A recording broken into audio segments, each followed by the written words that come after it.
Welcome to Malabar Farm, Ohio. I'm Annette, the non-boring historian, and I'm here on an unexpectedly glorious day.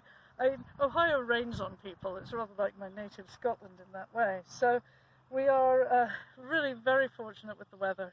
And this is a gorgeous site. If you look behind me here, Malabar Farm, it's incredibly picturesque. And yet it is also very, very different from all the farms that you might see in the Midwest and that it superficially resembles. And that's because in the mid-1950s, Malabar Farm was the most famous farm in the world. What happened at Malabar influenced how you eat, how I eat, how all of us shop for food, what we buy, what we eat, disease rates, all sorts of things. And that's because, until the 1950s, for hundreds of years, American farm culture was primarily about making money from the land. And because there was so much land, if the land got exhausted, you simply moved on. That, of course, didn't always work out. So there's more and more kind of demand to grow crops, and people start using chemical fertilizers as early as the mid-19th century. By the 1950s, they're using DDT to try to get rid of mosquitoes in the south, of course, and we all know how that worked out. It killed an awful lot of beneficial insects. So what does that have to do with a farm in Ohio? It has to do with the man who founded it, Lewis Bromfield. To give him his proper name, Lewis Brumfield, but he adopted the grander sounding Lewis in the French style, Bromfield, as a writer.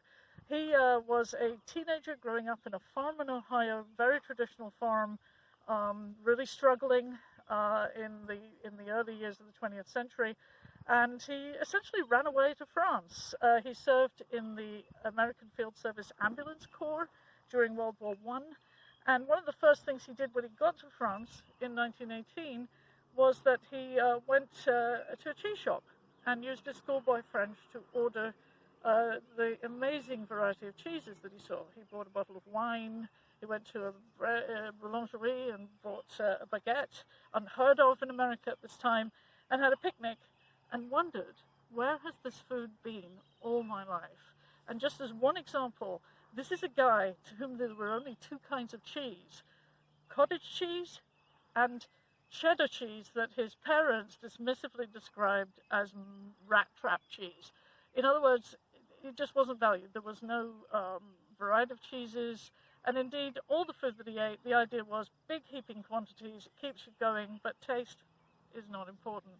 So Louis Bromfield asked these questions of himself, and long story short, comes back to Ohio and decides to start farming again.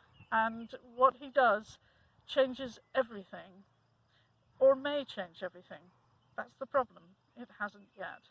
At the time, he had loads of attention, but you've probably never heard of him, and I certainly hadn't either until I read this book, which I assure you I'm not being paid to shill.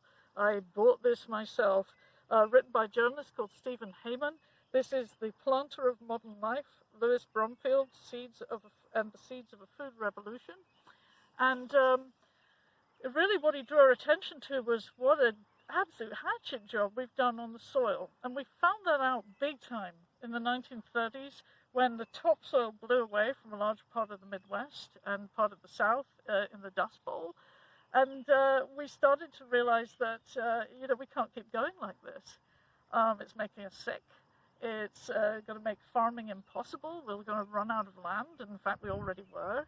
So Bromfield addresses all of these things with starting by focusing on food. And then his attention is drawn to the fact that the soil really has a problem. The way they had been farmed with these heavy steel plows in the early 20th century had ruined it and resulted in all the topsoil blowing away during the Dust Bowl. And so he starts looking at ways to farm differently. And it's really simple.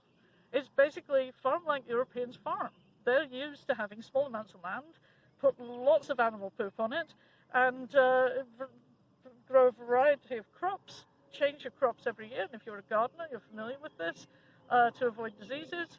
And Von Powell, he's got a flourishing, beautiful farm in the middle of Ohio.